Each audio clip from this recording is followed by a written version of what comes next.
If the thinker wanted to use words of the mystic, he could soon define the nature of God. God is love, and also the end of love. Herein we find the whole contribution of mysticism.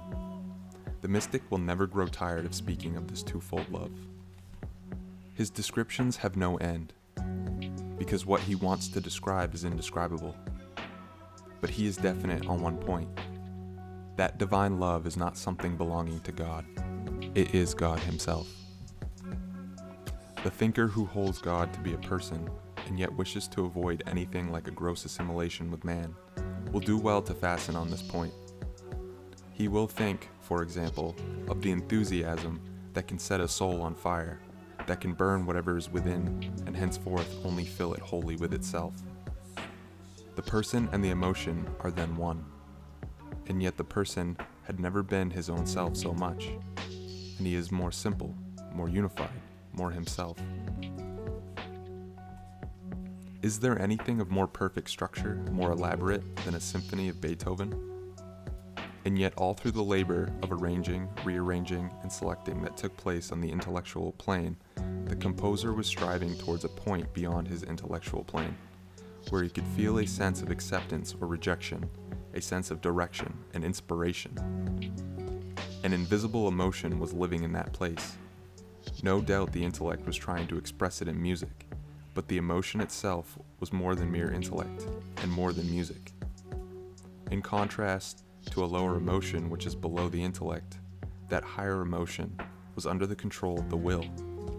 An emotion of this kind doubtless resembles, however remotely, the sublime love which is for the mystic the very essence of God.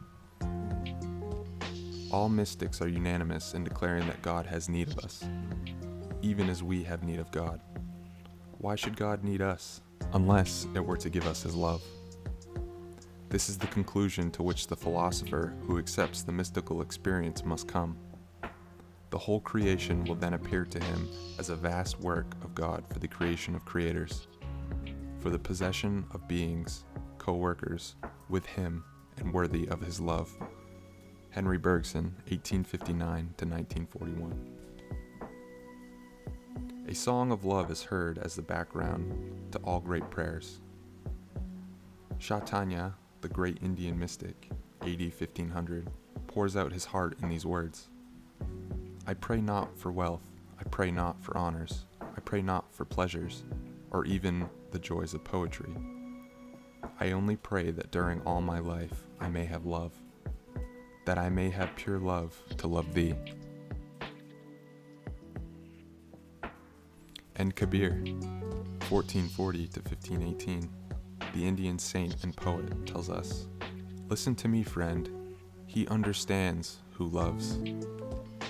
For love is a beauty which is joy, a beauty which is truth. The truth of love is the truth of the universe.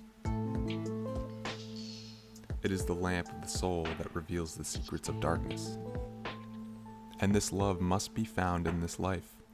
That is the real message of the spiritual teachers. The kingdom of heaven is at hand. In Ecclesiastes we find these words of wisdom. Whatever thy hand findeth to do, do it with thy might. For there is no work, nor device, nor knowledge, nor wisdom in the grave, whither thou goest. In the Maitreya Upanishad, we find a striking passage that shows the idea of rebirth and reincarnation had already found a spiritual interpretation. Samsara, the transmigration of life, takes place in one's mind. Let one therefore keep the mind pure, for what a man thinks, he becomes. From a spiritual point of view, what matters is not transmigration or an after death. What matters is immortality. And this is not a long life, or many lives, or a life after death.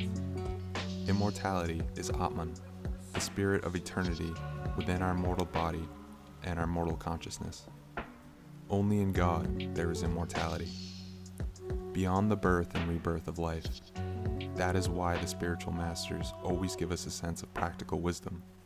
They do not want words, they want life, immortal life. When an Indian sage was asked, "What is death?" he answered, "I should ask, what is life?" Kabir expresses these thoughts in his simple and sublime way. O friend, hope for him whilst you live, know whilst you live, understand whilst you live, for in life deliverance abides. If your bonds be not broken whilst living, what hope of deliverance in death? It is but an empty dream, that the soul shall have union with him because it passed from the body. If he is found now, he is found then. If not, we do but go to dwell unto death. Yes, this love which is the joy of the infinite, the Ananda of Brahman, this love that is God, is here and now. In the Taittiriya Upanishad, Bhrigu Varuni asks his father to explain to him the mystery of Brahman, the mystery of the universe. His father speaks to him of the earth and the food of the earth, of life and the breath of life, of mind and of reason, and of consciousness behind reason and mind. In the end, Bhrigu Varuni saw the truth expressed in these words sublime. And then he saw that Brahman was joy. For from joy all beings have come. By joy they all live, and unto joy they all return. God is love, and love is joy. All the universe has come from love, and unto love all things return.